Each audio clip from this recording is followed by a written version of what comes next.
Probability के paper 2 के questions from मई जून 2024 उनमें से पहला क्वेश्चन है, ऑन एनी डे इन जनवरी के किसी भी दिन द प्रोबेबिलिटी के टेम्परेचर अबव 14 है, 14 डिग्री से ज़्यादा टेम्परेचर है, उसकी प्रोबेबिलिटी है 0.35 and there are 31 days in January. Find the number of days in January when you would expect the temperature to be above 14. अच्छा, प्रोबेबिलिटी उसने दी हुई है, प्रोबेबिलिटी के temperature greater than 14 degrees Celsius है, probability of temperature above 14 that is 0.35. अब हमने calculate करना है नंबर ऑफ डेज जिसमें टेम्परेचर अबव 14 है. तो probability of temperature above 14 given है, number of days of temperature above 14 वो कैलकुलेट करना है. वो कैसे करेंगे? probability of temperature above 14 actually है क्या?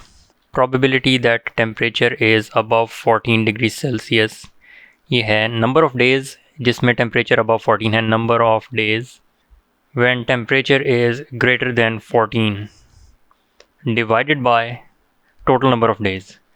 टोटल नंबर ऑफ डेज ये इक्वल टू 0.35 है. अब number of days when temperature is greater than 14 ये हमने कैलकुलेट करना है and what we are given is total number of days in January that is 31 days. तो 31 डेज़ को total number of days in January की जगह पे लगा देंगे. Number of days when temperature is greater than 14 divided by 31 the total number of days is equal to 0.35. अब इसको solve करने के लिए 31 को 0.35 से मल्टीप्लाई करेंगे तो we will get the number of days when temperature is above 14. 31 multiplied by 0.35 that is equal to 10.85, यानी कि 10 और 11 डेज़. तो इनमें से कोई भी आंसर लिख सकते हैं. Let's say 11 days. उसके बाद एक ट्री डायग्राम वो देता है, the temperature on 2 consecutive days in January is recorded. Complete the tree diagram. First day पे 2 आउटकम्स हो सकती हैं, या तो टेम्परेचर अबव 14 है या टेम्परेचर 14 या बिलो है उससे. Only 2 outcomes. अब इन 2 आउटकम्स में से एक आउटकम की प्रोबेबिलिटी है 0.35, तो टोटल प्रोबेबिलिटी शुड बी 1. तो 1 में से 0.35 माइनस करेंगे तो दूसरी आउटकम की प्रोबेबिलिटी आ जाएगी, दैट वुड बी 0.65. और इन दोनों आउटकम्स का सम 1 होना चाहिए because total probability should be 1. तो 1 में से एक आउटकम की प्रोबेबिलिटी माइनस करेंगे तो दूसरी आउटकम की प्रोबेबिलिटी आ जाएगी. इसी तरह सेकेंड डे पे अबव 14 की प्रोबेबिलिटी है 0.35, तो बिलो 14 की प्रोबेबिलिटी होगी 1 minus 0.35 and that is again 0.65. इन दोनों जगह पे भी 0.35 और 0.65. Now find the probability that the temperature is above 14 on both days. Above 14 है टेम्परेचर ऑन बोथ डेज़. इसका क्या मतलब है? Probability that temperature is above 14 greater than 14 on day 1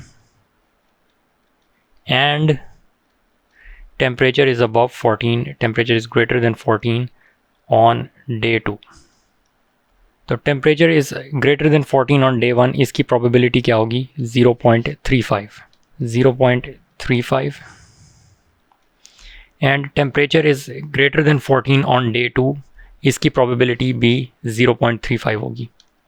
और इनके बीच में एंड है, एंड की जगह हम मल्टीप्लाई साइन लगाते हैं, तो प्रोबेबिलिटी के बोथ डेज़ पे टेम्परेचर अबव 14 होगा would be 0.35 multiplied by 0.35 and that gives us 0.1225. Next, find the probability that temperature is above 14 on only one of the 2 days. सिर्फ एक दिन टेम्परेचर अबव 14 है, इसका मतलब दूसरे दिन टेम्परेचर बिलो 14 और बिलो है. इसका मतलब temperature is greater than 14 on day 1 and temperature is less than और इक्वल टू 14 यानी 14 और बिलो ऑन डे 2. तो ये only on one of the days temperature is greater than 14 and on the second day the temperature is 14 or below. ये भी हो सकता है. इसमें एक और ऑप्शन हो सकती है और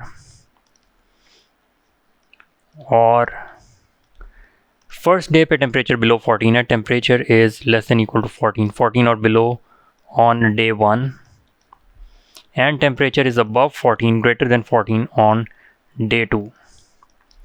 तो टेम्परेचर ग्रेटर दैन 14 डे 1 पे भी हो सकता है, डे 2 पे भी हो सकता है। ये मतलब है कि temperature is above 14 on only one of the 2 days.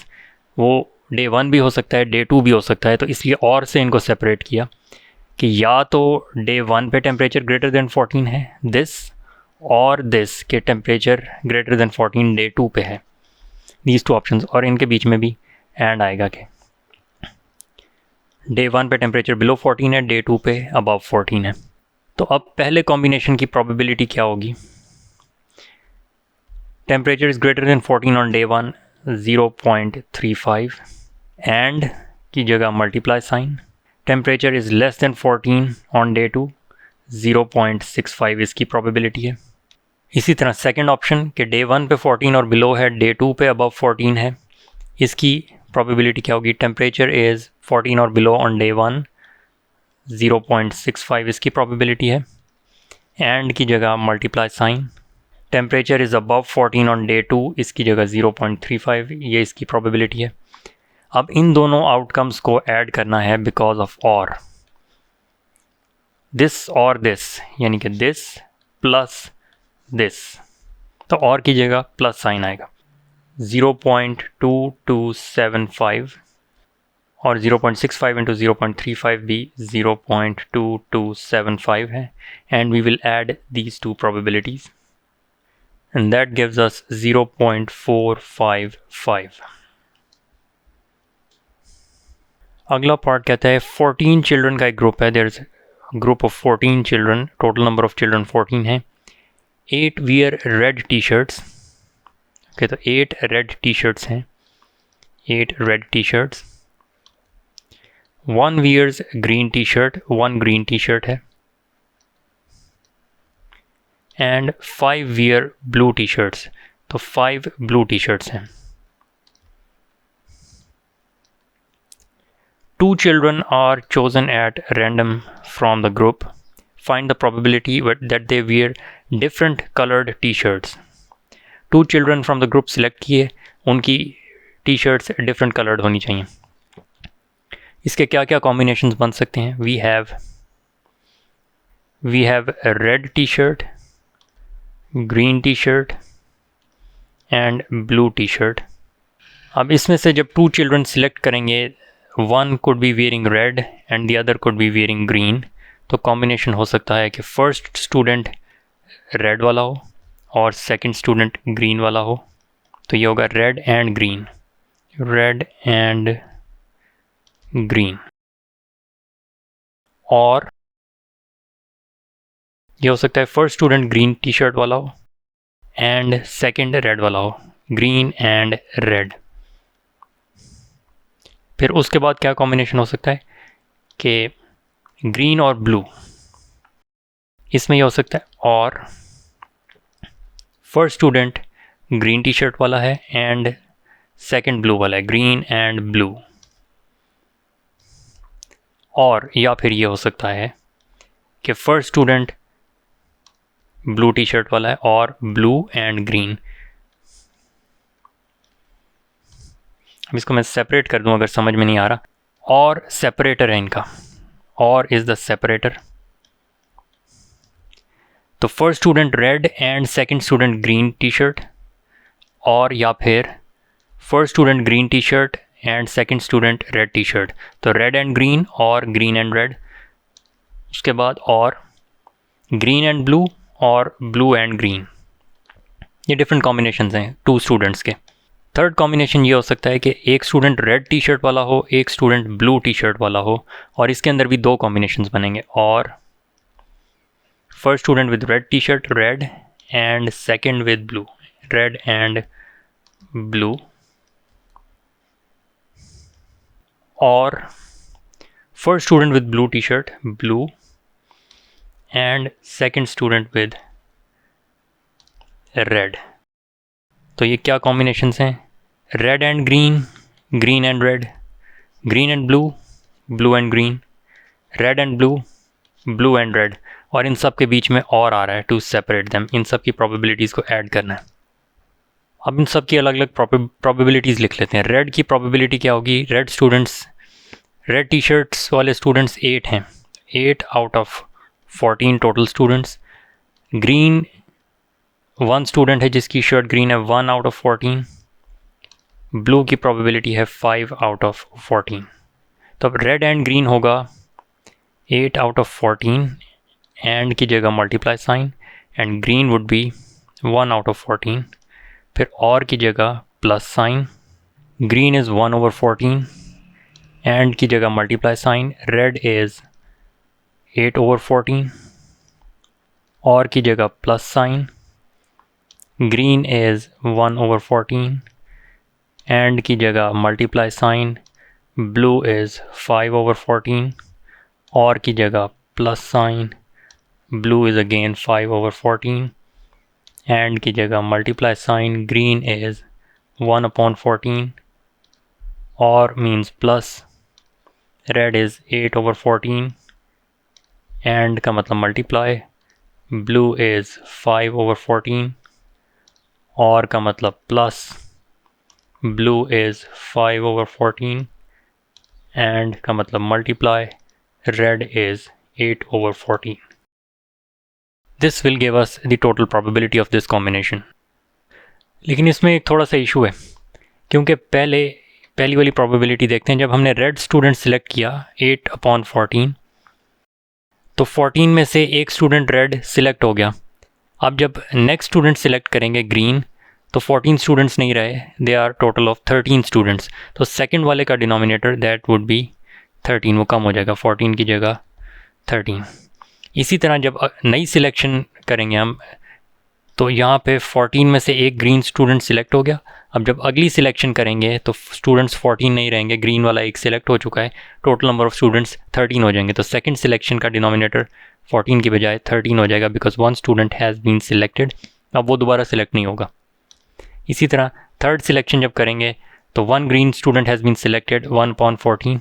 अगला ब्लू स्टूडेंट जब सिलेक्ट करेंगे तो टोटल नंबर ऑफ़ स्टूडेंट्स 13 हो चुके होंगे जिसमें से सिलेक्शन करना है। तो इसी तरह सेकंड सिलेक्शंस जितनी भी हैं उन सब का डिनोमिनेटर 14 की बजाय 13 होगा, because before that first selection में एक स्टूडेंट सिलेक्ट हो चुका है, अब टोटल नंबर ऑफ़ स्टूडेंट्स 13 हो चुके हैं। And this gives us 53 upon 91 as the total probability. अगला क्वेश्चन पेपर 2 से है। The diagram shows a fair spinner numbered 1 to 5, 1 to 5 number किया हुआ है स्पिनर को। The spinner is spun once, find the probability that the score is 3। Probability that score is 3, वो क्या होगी, प्रोबेबिलिटी के कितनी दफ़ा 3 आ सकता है। Probability off score 3 would be 3 spinner के अंदर एक ही दफ़ा है, तो that means 1 out of 5 outcomes ये हो सकती हैं कि स्कोर 3 आए। सो 1 out of 5 is the probability. Next, find the probability that the score is even. Even scores इसमें 2 हैं, 2 and 4. These are the only even outcomes. तो probability that the score is even is 2 favorable outcomes हैं जिसमें even score आ सकता है, divided by total number of outcomes 5 हैं, तो 2 divided by 5 is the probability that the score is even. जब spinner को वो 2 times स्पिन करता है, spinner is spun twice, the 2 scores are added together. तो ये फर्स्ट स्पिन के स्कोर्स हैं, टेबल में उसने दिए हुए 1 2 3 4 5 कि फर्स्ट स्पिन में क्या स्कोर आया, फिर सेकंड स्पिन किया, उस सेकंड स्पिन के स्कोर्स यहाँ पे दिए हैं 1 2 3 4 5। Find the probability that the outcome is 4। Outcome मतलब जो ऐड करके जो फाइनल रिजल्ट आया है उन दो स्कोर्स का, फर्स्ट स्पिन और सेकंड स्पिन का स्कोर ऐड करके जो आया, दैट शुड बी 4। लेकिन उससे पहले complete the possibility diagram to show all the outcomes. All the outcomes क्या होंगी, ये फर्स्ट स्पिन का स्कोर है 4 और ये सेकंड स्पिन का स्कोर है 3। इन दोनों को ऐड करके जो रिज़ल्ट आएगा वो यहाँ पे लिखेंगे, 4 + 3 इज़ 7। इसी तरह सेकंड स्पिन पे अगर स्कोर है 4, फर्स्ट स्पिन पे स्कोर है 5, तो आउटकम इनकी होगी, यहाँ पे लिखेंगे 5 + 4 that is 9। So 9 would be the outcome, the total score.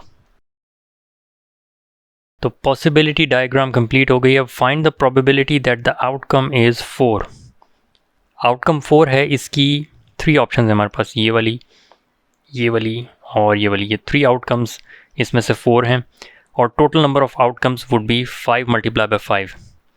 इधर 5 columns हैं और 5 rows हैं, so 5 multiplied by 5 is equal to 25 would be total number of possible outcomes. Probability that outcome is 4 will be 3 outcomes 4 वाली हैं divided by total outcomes 25, so 3 divided by 3 upon 25 would be the probability that the outcome is 4. Next, find the probability that outcome is greater than 6. 6 नहीं, 6 से ज़्यादा, तो वो 7 भी हो सकता है. 7 की 1 2 3 4 possibilities हैं. It could be 8, 3 possibilities 8 की हैं, और 9 और 10. So these are 1 2 3 4 5 6 7 8 9 10 possibilities that the score is greater than 6. So probability that the score is greater than 6 is 10 out of 25, 10 upon 25.